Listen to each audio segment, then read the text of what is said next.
Have you ever had something so terrible happen in your life that it changed your perspective completely? Well, in 2008, I turned 30. My brother missed making the Olympic team by 1/210th of a second. He got fourth. And on October the 13th, my grandmother had a stroke, hit her head on the tub, and cracked her skull. She was in a coma for 7 days, and she passed away on October the 20th.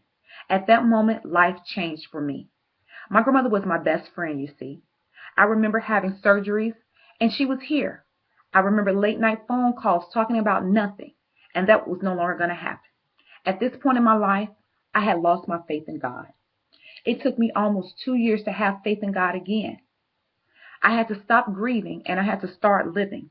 Living for the life my grandmother wanted for me, praying for the life she knew was in me, and enjoying life the way she could not. And I had the opportunity to do that now. I traveled the world. I took Euro trips.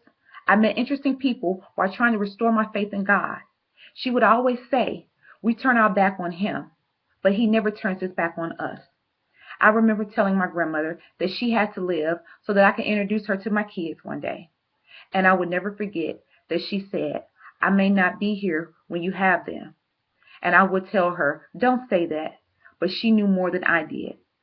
That's why it's important to live life with a due sense of responsibility, not as those who don't know the meaning of life, but as those who do. I always remembered my grandmother's faith in God, but I had to strengthen my own in him. I couldn't just talk about it. I had to be about it. He opened so many doors for me, and my grandmother being a prayer warrior over her children, I was able to see his blessings. Now you want to know, how has my life changed since the death of my grandmother?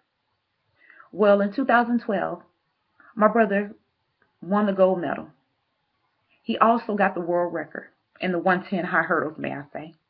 And in 2013, after all those surgeries due to fibroid tumors, I was able to conceive and have a beautiful baby girl that I named Leela.